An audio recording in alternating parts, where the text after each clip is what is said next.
Hello, my name is Juniper, and I'm 37 years old. I never thought I'd have a story like this to share, but here it is. Get ready, everyone, because it's quite a ride. One sunny afternoon, my in-laws, Margaret and Julian, came to our house after a long-awaited vacation. They had always wanted to visit America, and I was happy to have them stay with us. Since they lived in France, we didn't get to see them often. From the times we did spend together at family reunions and chatting online, I thought everything was fine between us. But I was wrong. Without me knowing, my mother-in-law and father-in-law were planning something bad to hurt my daughter and me, and I didn't realize it for a long time. I had no idea their visit would uncover a hidden layer of bitterness and hostility behind their friendly appearance. "How are you?" "I'm good, Grandma." "Hi, Grandpa." "How was your flight?" "It was tiring." "I'm really exhausted. I need a nap." "Not before you have some refreshments first." "Ah, Juniper, you spoil me."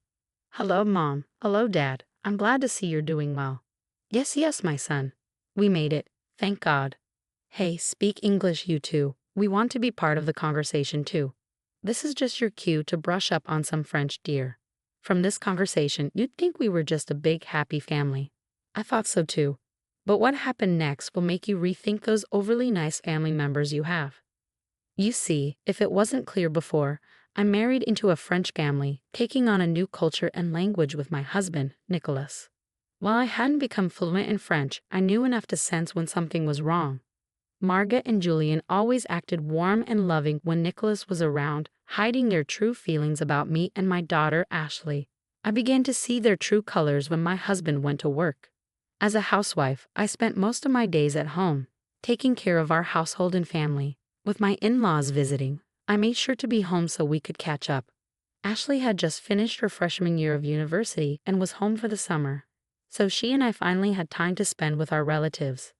I hoped for a joyful and harmonious time together, filled with games, laughter, and truly getting to know each other better. At first, everything seemed fine, but as the days went by, I noticed a strange pattern. My in-laws started speaking exclusively in French, deliberately excluding Ashley and me. We tried to be polite and didn't say anything out of respect. One day, Ashley asked, "Mom, why are they always talking in French now?" "Oh, sweetheart, it's okay. That's the language they're most comfortable with, so we need to be understanding." "I get that, but it's happening all the time now. I thought we'd get to hang out with them and have a great time together." "We will, sweetie, we will. Let's just give them time to adjust to America. It must be a lot for them to handle, okay? It'll get better. I know it will." So Ashley and I dismissed it as just a harmless quirk. But as days turned into weeks and their conversations grew harsh whenever I entered the room, my suspicions deepened. It became clear they were intentionally isolating us, keeping secrets within their private French exchanges. Ashley grew more and more curious about their behavior, feeling hurt because she really wanted to connect with her cool French grandparents, but they were making it very difficult. In an attempt to bring us closer together and bridge the gap that was forming, one day I proposed we play a game. The rules are simple. We'll go around telling each other two truths and one lie, and the rest of us will guess which one is the lie. Oh, that sounds fun, and it would be a good way to get to know each other. To our surprise, both Margaret and Julian didn't seem excited about the game. They looked bored and slightly irritated, sensing their discomfort and trying to be a good host. I decided to scrap the idea and ask them what they would like to do instead. "I would like to drink some tea and chat with my husband." "Oh, okay. Is it okay if Mom and I join?" "No." His outburst shocked us, but he quickly recovered. "I mean, no, my dear. We just would like to enjoy a quiet afternoon." "Okay, we understand. We're older, and these kinds of games may not be our thing." "But you two never talk to us. You're always speaking in French. How dare you talk to us like this? So disrespectful. Were you raised on a farm? How dare you speak to my daughter this way? She's just a kid. She wants to hang out with you guys, but you're making it difficult. How can you say something so mean?" "Whatever. Let's go, Julian." Julian and Margaret stood up from the table, speaking loudly in French, not bothering to hide their words. I couldn't understand exactly what they were saying, but from their tone and body language, it was clear they were talking about us. And it wasn't nice. I felt too embarrassed to tell Nicholas when he came home that evening. I was afraid he would notice the tension at dinner. To our surprise, both Margaret and Julian were suddenly very nice to us, as if nothing had happened earlier. We were chatting as if we were one big happy family, but Ashley and I couldn't shake off the feeling that something wasn't right. Days later, fueled by curiosity and feeling betrayed, I decided to take action. While Margaret and Julian chatted in the living room, I discreetly reached for my phone and hit record. With shaking hands, I captured their voices and words, hoping to uncover the truth hidden in their secret conversations. After successfully recording their voices, I gained confidence. One day turned into 2, then 3, then 4, and soon I had collected recordings of their conversations spanning a week. I carefully gathered evidence, documenting whenever they spoke. I only had basic knowledge of French, so I couldn't understand everything they said. But as I listened repeatedly, I caught some rude words. I was afraid of what I might find if I translated everything, but I knew I had to uncover the truth. Luckily, I had a friend who spoke French. Camille was from Senegal and moved to the States as a baby. Although she grew up as an American, her immigrant parents made sure she could still speak her native language.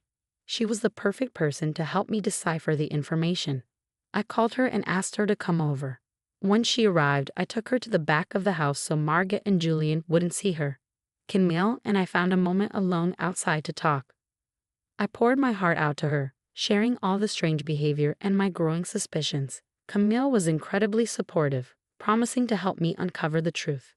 From what you're saying, it sounds like you're talking about some shady stuff. But don't worry, I'll do my best to help. Thanks, love.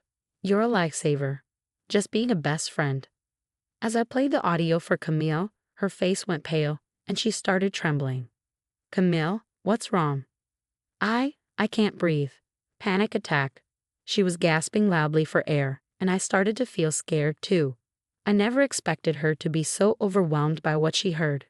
Fear gripped me as I tried to calm her down, doing my best to provide comfort. I hurried inside to get a glass of water and helped her lie down in the cool shade to calm down. I served her and massaged her skin until her attack subsided. Thankfully, I managed to help her without raising suspicion from Margaret and Julian, who were probably still gossiping inside. Ashley happened to be near her bedroom window and overheard the commotion. Worried, she rushed downstairs to check on us. I explained what happened, telling her that I secretly recorded her grandparents and it was so disturbing that it caused Camille to have a panic attack. We were both horrified by what we might uncover when Camille was ready to talk. Once she had fully recovered and was safe in my bedroom with Ashley, Camille apologized for her reaction. Don't you dare apologize. You did nothing wrong. What matters is that you're safe now. Julian and Margaret didn't see you. They're outside in the front lawn, so Ashley and I managed to bring you upstairs. You really scared us, Camille, but I'm relieved you're okay. I probably should have warned you about my panic and anxiety attacks, but I wasn't expecting to hear such awful information. Tell us, Camille, what were they saying? Camille took a deep breath and a sip of water before relaying what she heard on the recordings. Juniper, Ashley, there's no easy way to say this. It seems Margaret and Julian want to. They want to sell Ashley on the black market to some really awful people. Both Ashley's and my jaws dropped. We were shocked. What on earth? That's not all. They said they wanted to sell you to Juniper.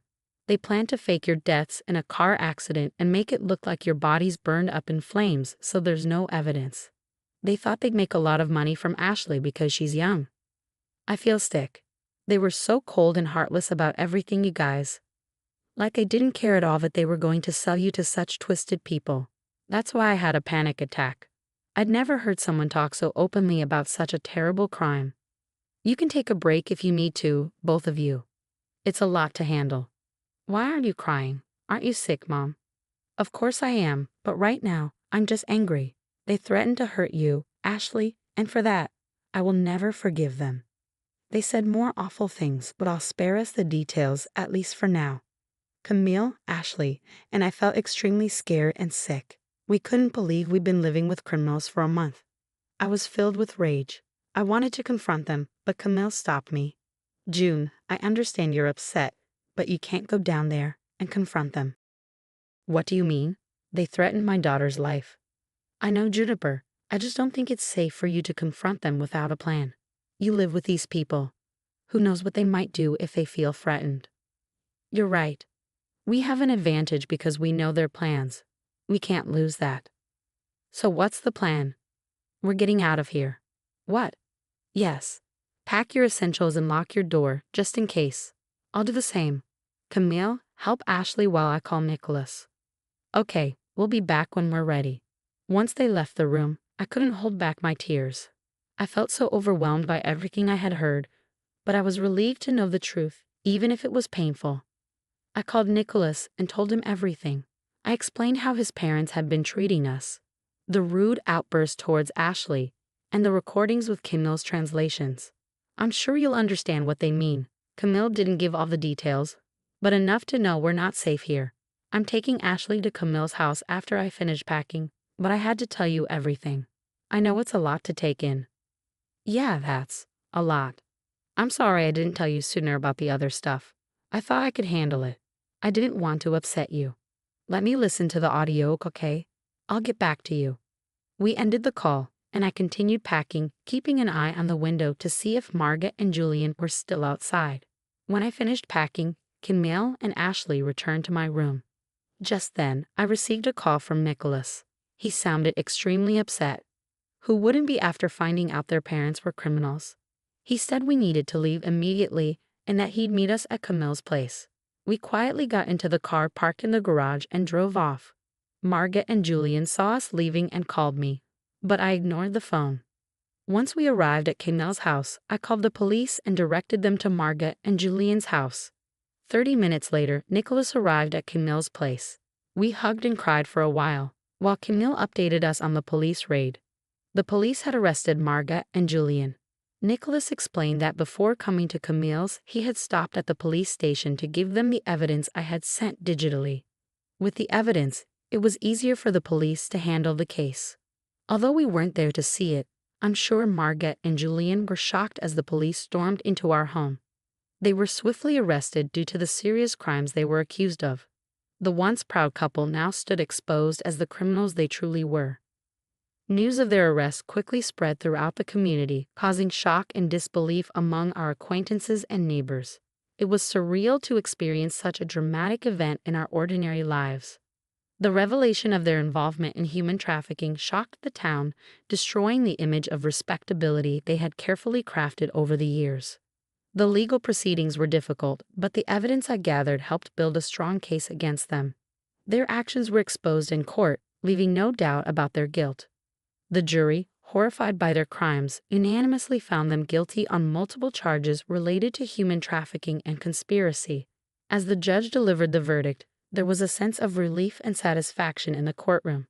Margaret and Julian, once respected by Nicholas, Ashley, and me, now faced the consequences of their actions.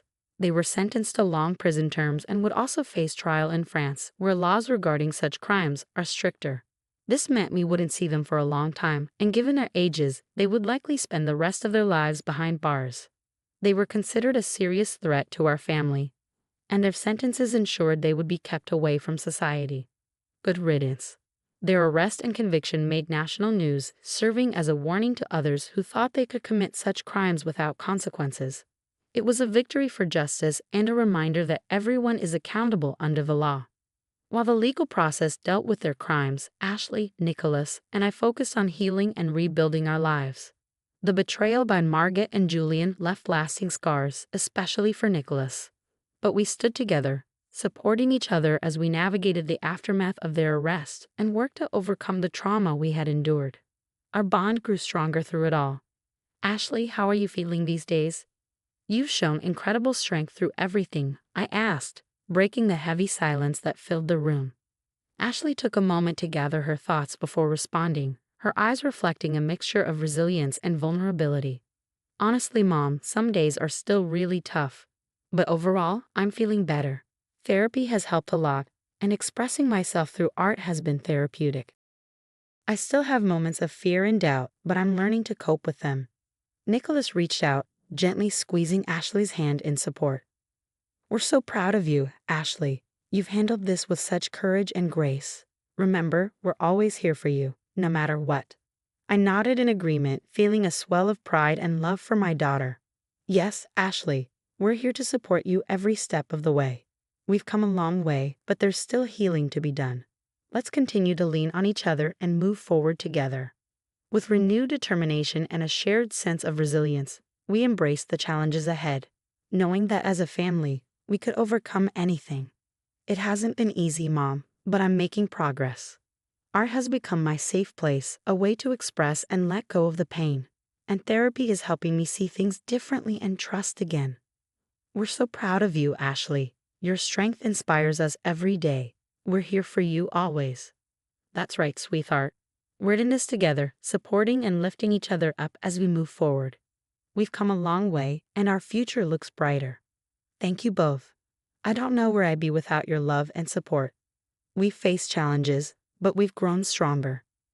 Now we have the chance to take back our lives and make a positive difference. Absolutely, my love. We've faced the darkest of times, but we've emerged stronger than ever. We won't let others' actions define us. Together, we'll build a future full of love, happiness, and fulfillment. We're a family, unbreakable. We've proven that. Let's keep supporting each other, healing, and building the life we deserve. We're stronger than ever, and we'll embrace every opportunity. The conversation was filled with a mix of emotions, from past pain to hopeful anticipation. As we continued our journey, we found comfort in each other, knowing we could overcome anything together and create a life of love and joy.